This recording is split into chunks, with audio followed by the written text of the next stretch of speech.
My Mother and the Menorah.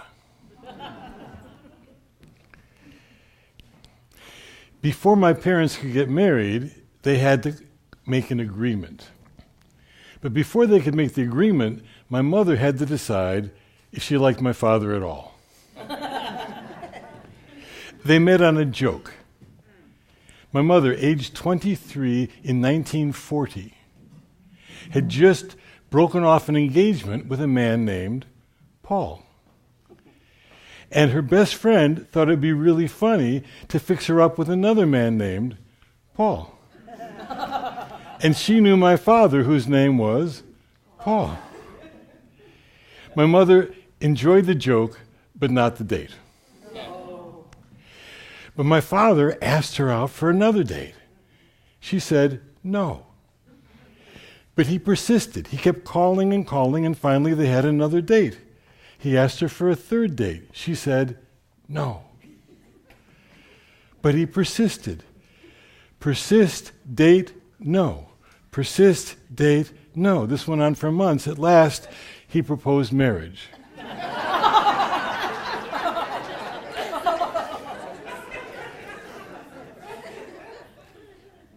But this time she said, absolutely not. I'm going to be a stewardess. And in 1940, to be a stewardess, you had to be single. I'm going to get a job, I'm going to fly away from here, and I'll never see you again. But my father persisted. At last, she agreed to marry him. But they couldn't make the agreement yet, because first she had to tell her mother. Now, my mother and her mother, at this point they lived in Chicago, but they had both grown up in a small town in rural western Michigan, where they, like almost everyone else in the town, was Protestant, Christian. My father was the son of Eastern European Jewish immigrants. In 1940. That was unheard of. So she had to tell her mother, and her mother said, Virginia, if you marry this man, there'll be so many places you can't go.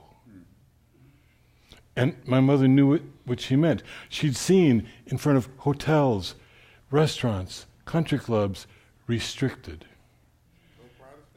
I think it was Protestants only, actually. And in 1940, what that meant was no blacks and no Jews. But my mother said, Mom, why would I want to go to a place like that? I don't care. Well, think about this, Virginia. I mean, you're about to set up a home with this man, and you don't even know what it's like inside a Jewish household. Mom, are you forgetting who my best friend was growing up in Berrien Springs? The only Jewish girl in town. And I thought she was the luckiest, because her mother had 2 kitchens. One for meat, one for milk. At last, my grandmother gave her consent. So now, my parents were free to work on the agreement. How will we raise the children? Now, you see, my mother and her family had had a scandal.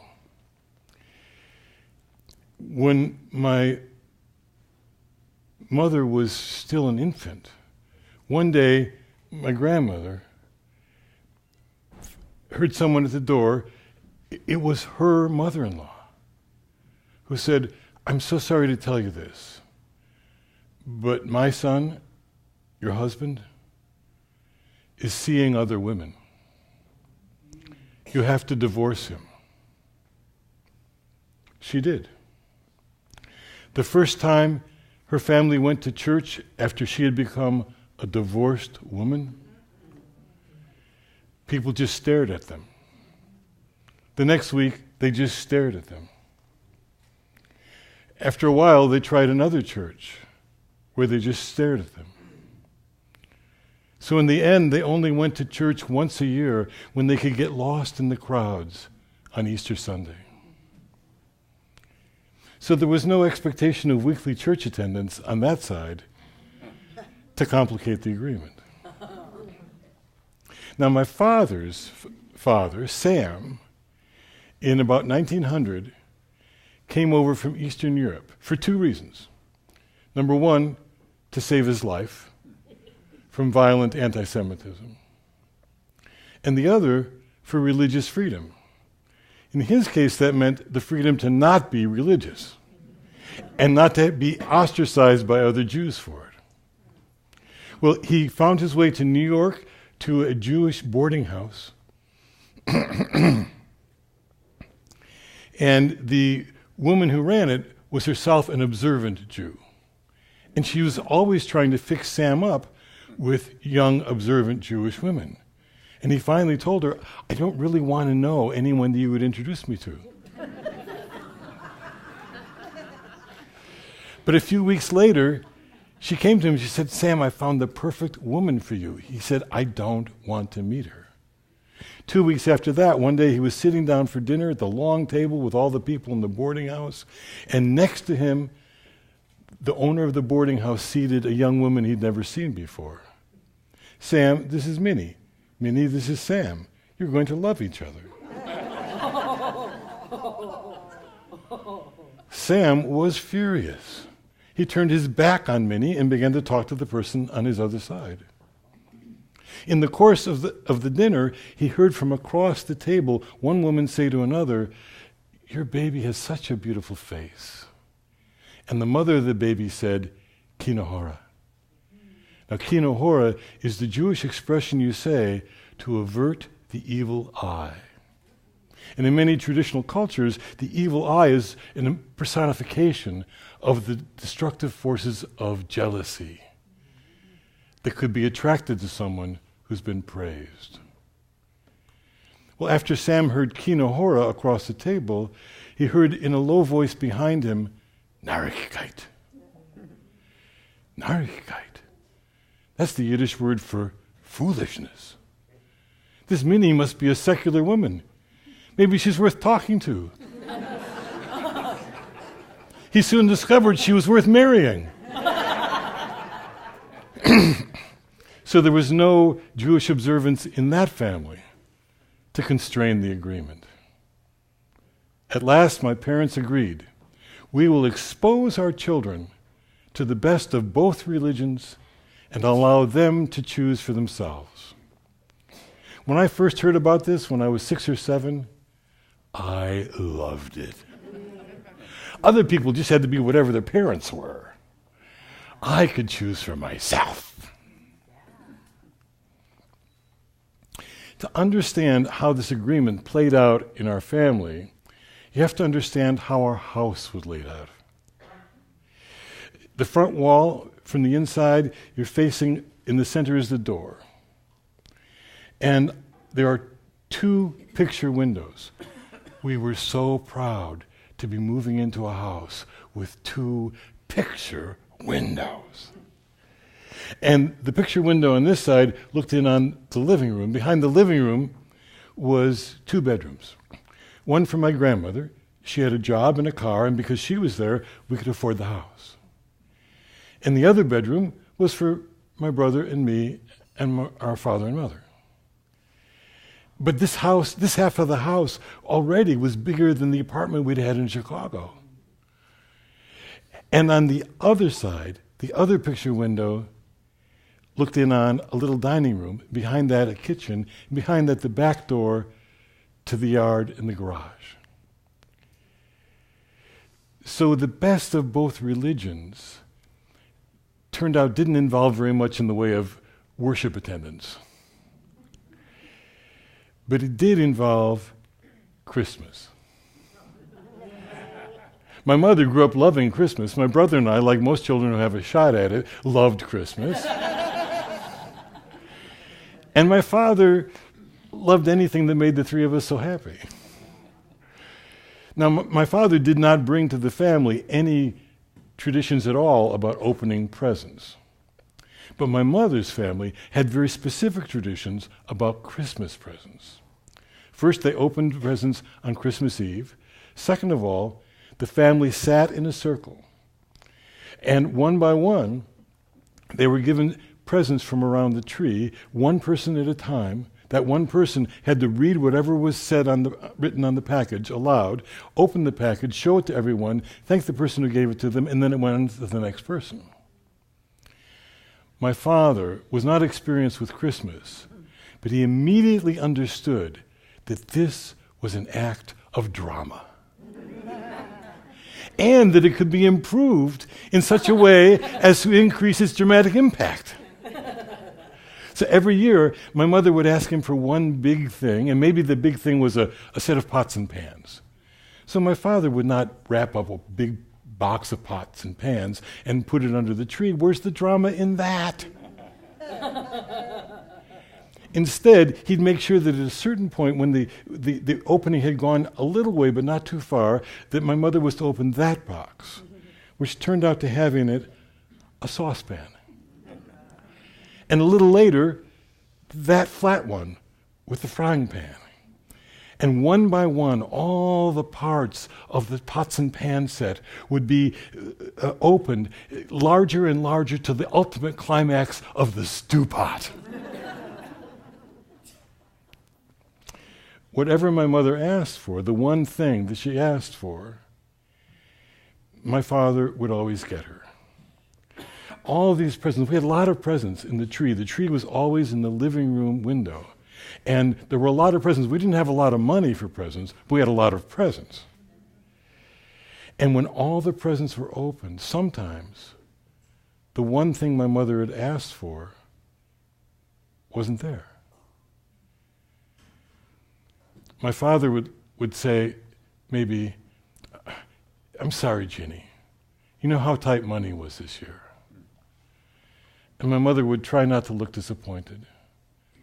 And then my father would say, "But maybe if you looked in the bedroom." And my mother we'd all follow her into the bedroom, and she'd look everywhere. She'd finally get down on her hands and knees, and there under the bed was her present. Or sometimes all the presents would be opened, and my father would say, "Uh-oh, I can see by your face that I forgot to buy something. What was it?" "Oh, it doesn't matter." And then my father would reach his hand down between the cushions of the couch and say, "Well, maybe this would help." And he'd pull out an envelope, hand it to her. She'd open it up. Inside was a handwritten poem. Maybe it said, "I love you in the warmth of spring and in the cool of fall. You'll find your one remaining thing in the coldest place of all." The coldest place of all? Well, think about it, Ginny. What's the coldest place in our house? The freezer? Well, try it out. So we'd all follow my mother into the kitchen, cram into the little kitchen, and watch her as she opened the freezer and pulled out another card with another rhymed clue that would send her to another place in the house, with another clue would send to another place, and the last one might send her out to the garage. We'd all go out in the cold, open the garage door, and there, perched on the hood of the car, was the present. There wasn't that much Jewish observance in our house, unless you counted Jewish food. My mother was a very ordinary cook, and that's probably exaggerating her abilities.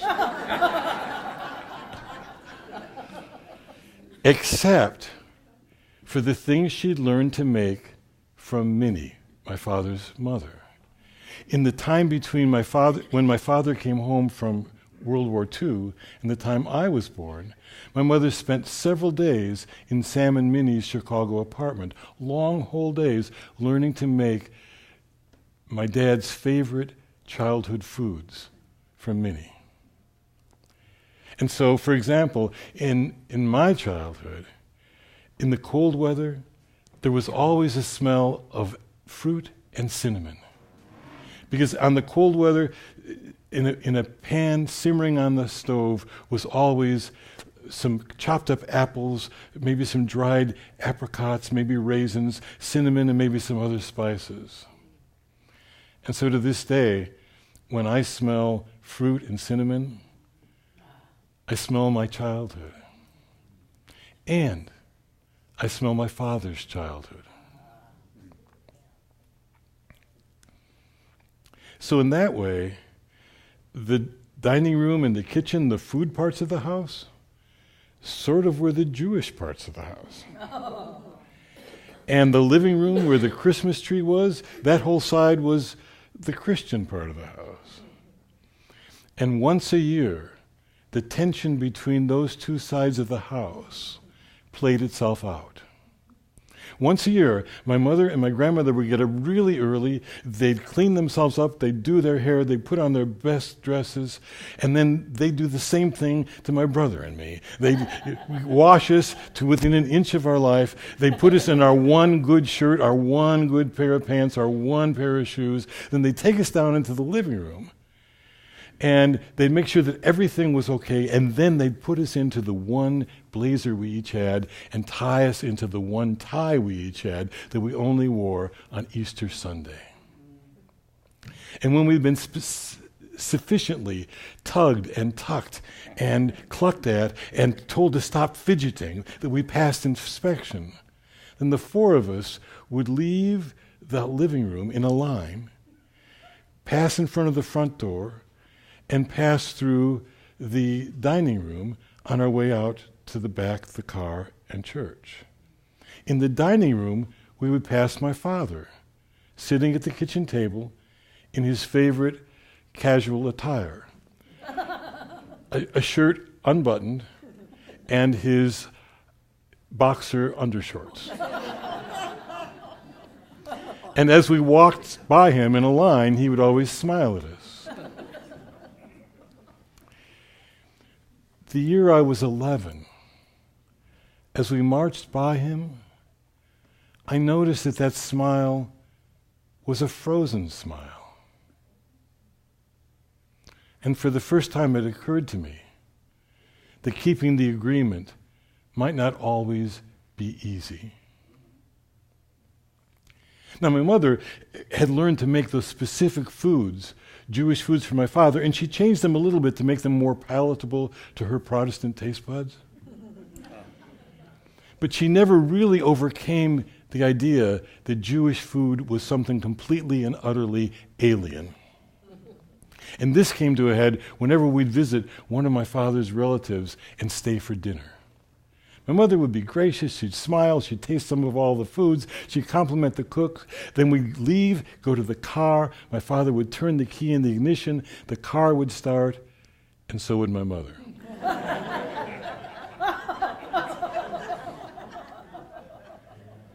Garlic. They put garlic in everything. Why do they put so much garlic in the food? You can't taste the food.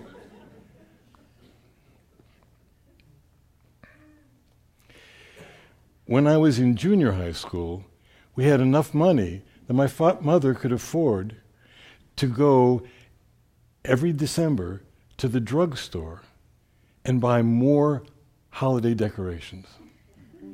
She'd come back with cardboard things to hang on the wall, cardboard snowmen, Santa Clauses, never nativity scenes. And the year I was 14, she came back with a plastic, electric Hanukkah menorah. I did not know at that age the word tacky. But years later, when I learned the word, the first thing I thought of was that menorah. It had, for candles, 9 plastic tubes. The center one was a little higher than the others. There was a clip-on plastic Jewish star. And for flames, there were little bulbs, all different colors. And I kept looking at them. They looked familiar. I finally realized those are Christmas tree bulbs.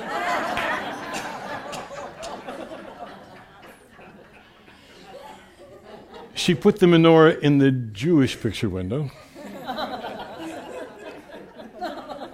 And every night of Hanukkah, instead of lighting one additional candle, she would just screw down one extra bulb.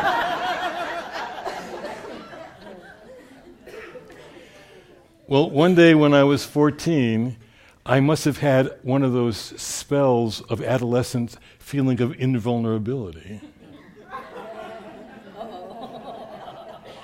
Because I said, Mom, why do we have that Hanukkah menorah? I mean, it's not like we celebrate Hanukkah. I mean, we don't say the Hanukkah blessings. We don't trade Hanukkah presents. And then I braced myself.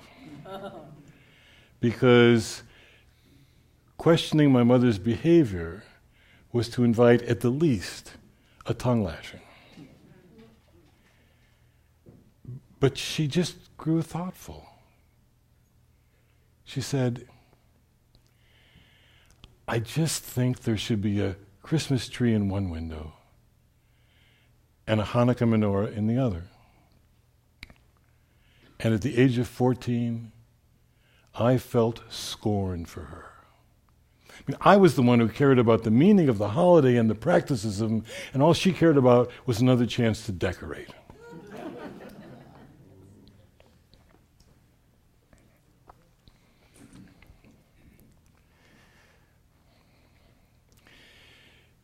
Many years later, I courted Pam.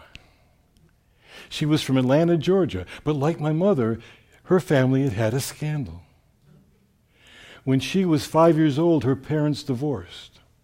And the next Sunday, when they went to the family Baptist church that Pam's mother's grandparents had helped to found, she was called up to the front of the church and demanded to confess her sin of divorce in front of the whole church. And she said, my husband divorced me. I have nothing to confess. They said, well, then you may not belong to this church.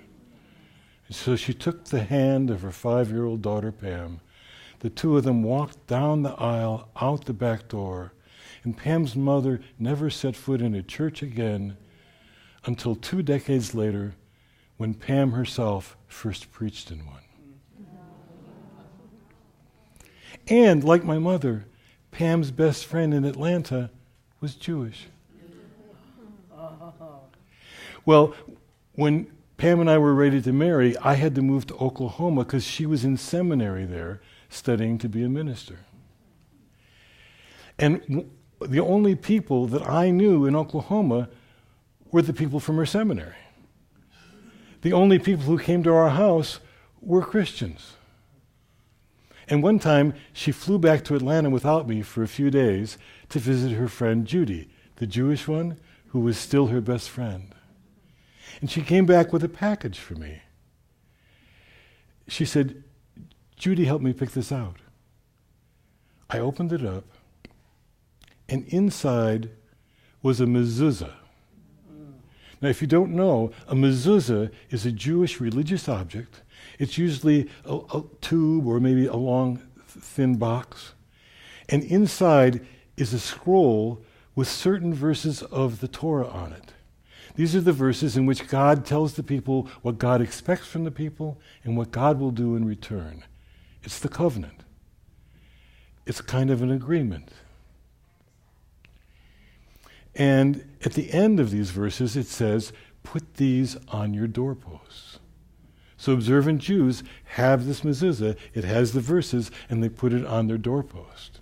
And if you've ever followed an observant Jew into the house, you may notice that the Jew kisses one finger and then touches the mezuzah with that finger. It's a little ritual to remind us that when we're entering our home, we're entering sacred space. Well, I wasn't an observant Jew. I'd never had a mezuzah. I'd never felt the need to have a mezuzah. I was standing there trying to figure out how to say, thank you, when I caught the look in Pam's eye. And in her face I read how big a gift this was. The only people that came to our house were Christians. And she had given me something to put on the door that would say to everyone who came there, a Jew lives here too. So I put it on the door. It's been on the door of every house we've lived since. It's on our house in Massachusetts right now. And a few years ago, one December night, we were coming home. It had snowed while we were out. And as we walked up the pathway to the door, we saw the lit Christmas wreath had gained a crown of snow. And we stopped for a second and said, isn't that beautiful? I took out my keys, I went to open the door, and I saw the mezuzah. It had gained its own tiny crown of snow too. And I backed up and said, as beautiful as the wreath is, the wreath and the mezuzah together are even more beautiful. And as I said that, I was looking at the wreath and the mezuzah, but what I was seeing was two picture windows. One with a Christmas tree, one with a Hanukkah menorah. And I recalled why Jews put Hanukkah menorahs in the window. Is to show the world that we remember the miracle, a miracle that allowed Jews to continue to be Jews in a non-Jewish world. And for the first time I understood what my mother had known but hadn't been able to articulate about why there should be a Christmas tree in one window and a Hanukkah menorah in the other. That Hanukkah menorah, together with the Christmas tree, were saying something. They were saying the agreement, not the agreement they talked about, the unspoken one underneath that made everything else possible. The Hanukkah menorah and the Christmas tree together were saying, there is no one way that we see the world in this house. And we light these lights to show the world that we remember the miracle of love that honors our differences and binds us so beautifully together.